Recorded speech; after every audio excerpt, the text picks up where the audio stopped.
10th card in our Celtic Cross reading is the card that represents the final outcome.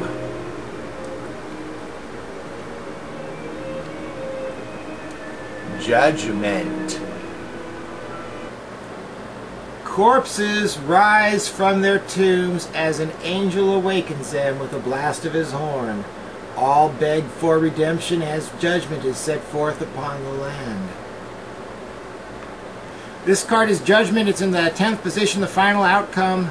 This card means accountability for one's actions, new beginning, awakening. This card, just like the 10 of Swords and the 6 of Coins, has a reference to being dead, being in a coffin, being in a tomb, and this one in particular is being reborn, a rebirth, a newness, or a reincarnation, or a resurrection. Judgment. So my interpretation of this reading is going to be as such. The 6 of Coins is the question. In this case, it's a question of giving, or a question of generosity. It may have something to do with money, or it may be a relationship, because this card depicts a relationship between two people, the person that has the money and the person that's receiving the money. In this case, this is in a cemetery, so that person in the blue down there is dead. However, that's what this card depicts, is generosity. What crosses the question, what crosses the 6 of Coins, is the 5 of Cups, meaning that there's either an inability to give as much as you would like, or an inability to help as much as you would like, or this card is about a relationship that's gone bad. This is the card that is about crying over spilled milk, right?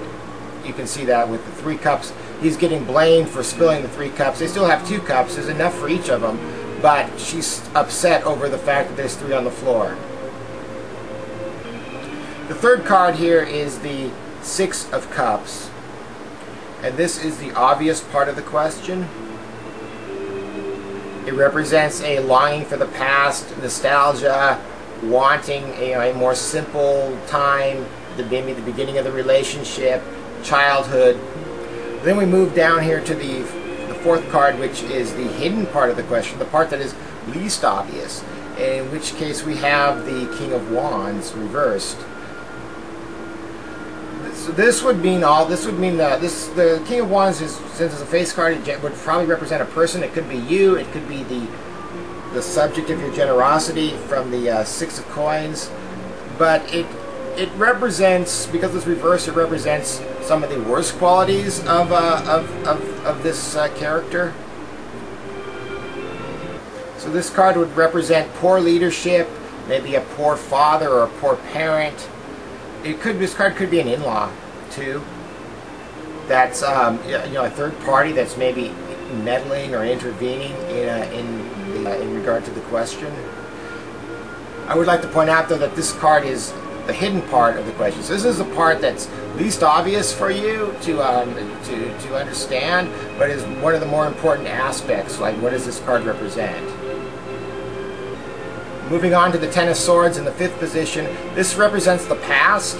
It tells me that the past situation was bad, that perhaps you were in a situation that you couldn't escape from.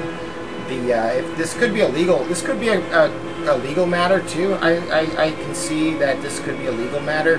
This might be imprisonment in that case, but it's a hopeless situation. There's pain, there's misery, there's no escape.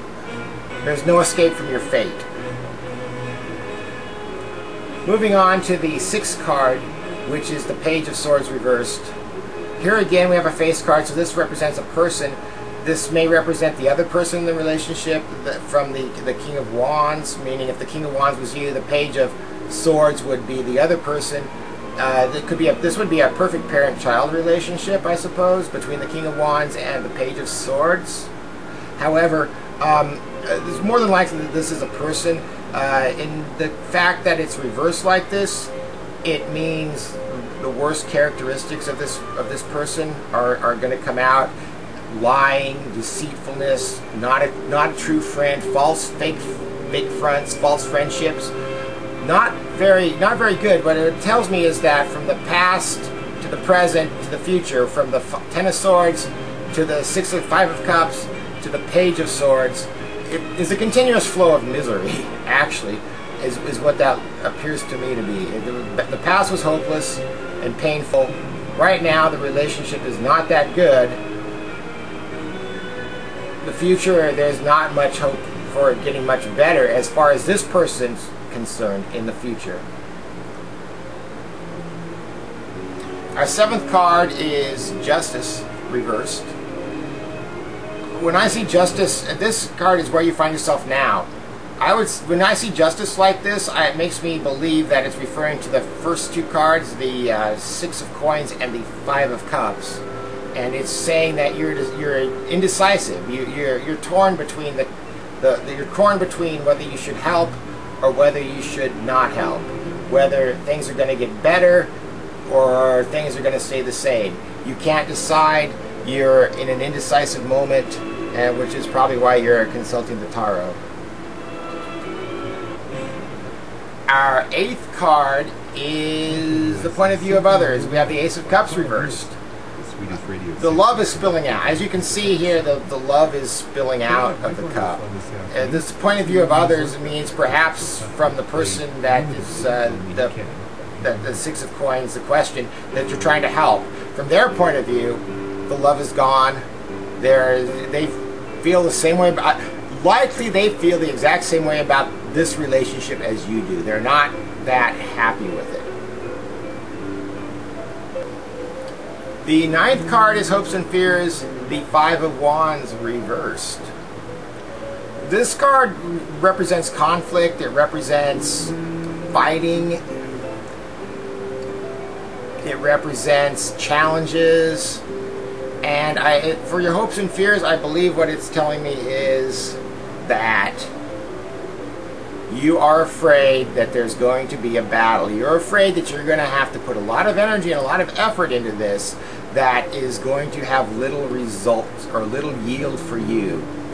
You are hoping, though, that by putting this effort into it, by fighting a little harder, by making sure that you are victorious, that the situation will turn in your favor.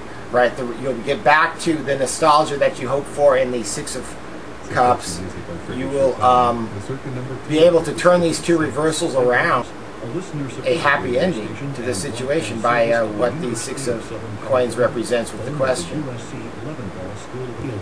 And the 10th card in this case is Judgment, which heralds forth a new beginning. Right, you've got the angel blowing the trumpet. You've got the dead people rising out of the ground. The first card here, the Six of Pentacles, also features a dead person in it. And we may assume that those two cards are referring to the same person, which would be the person you were giving the money to, in which case this would herald forth a new beginning. That what it's telling me is that by helping this person this time, you may actually be able to achieve your goals as well as helping them.